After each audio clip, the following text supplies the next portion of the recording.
Nous allons livrer une guerre économique et financière totale à la Russie. Et ces sanctions, elles nous sanctionnent nous-mêmes. Les sanctions économiques et financières sont même d'une efficacité redoutable. T'es un bon, toi. Et donc Non, t'es un bon. Les prix ont gonflé, les prix ont explosé, et puis les Russes, bah... Plus 0,3% de croissance en Russie. On n'est pas qu'un gagnant. Nous allons donc provoquer l'effondrement de l'économie russe. Parce que c'est notre projet. Monsieur le maire, vous avez travaillé il fut un temps pour Dominique de Villepin, qui avait dénoncé la lâcheté de ceux qui refusent de défendre les intérêts de la France. Aujourd'hui, le lâche, c'est vous.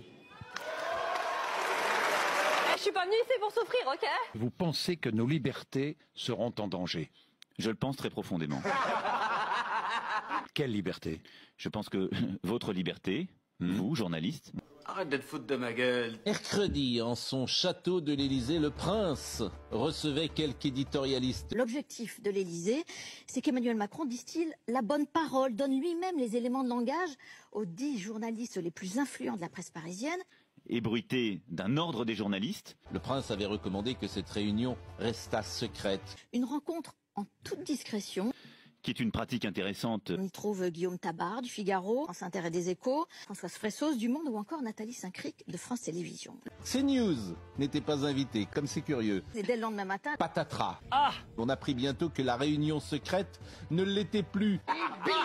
Moi, je verrais d'un très mauvais œil le fait qu'il y ait des manifestations, des préavis de grève, car je serais favorable à des lois d'exception pour ces moments-là.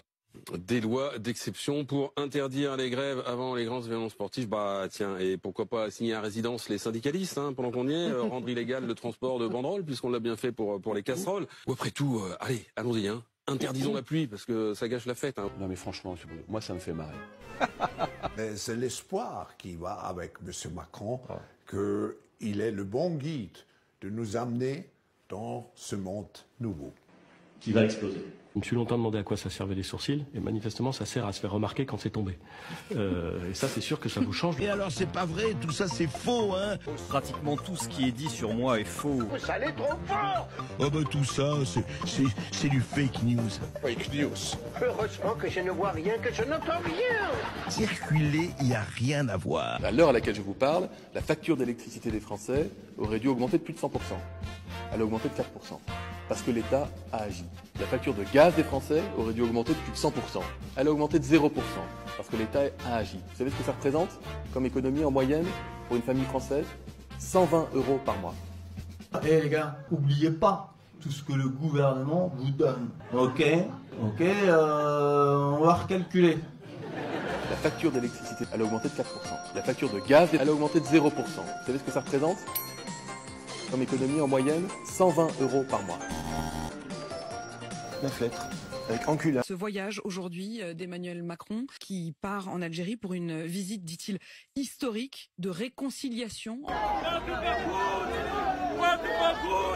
Merci. La crise la plus grave que nous ayons connue en France depuis la guerre. Une crise européenne avec la guerre en Ukraine qui lance une crise de l'énergie, une crise alimentaire, une crise de l'insécurité, une crise américaine, une crise de société, une crise chinoise, violente, très dure, affrontement, inflation, perte de croissance.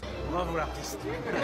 C'est super, magnifique. Quand on est en responsabilité et qu'on essaie, quel est notre objectif? De bâtir la paix. Nous avons livré des armes, la paix, des équipements, du carburant, des véhicules blindés, la paix, beaucoup de missiles et ces fameux canons César. On a tous vu ce qui s'est passé samedi. Le pont de Kerch qui a explosé. Là, il a sauté. Oui. Cette action n'a pas été revendiquée. À Kiev, la nouvelle a ravi les habitants qui posent ici devant un tableau du poing en flammes. Marc Rebillet a vivement insulté sur scène le président de la République. Macron a littéralement été insulté par Marc Rebillet et les mots sont très crus. Écoutez.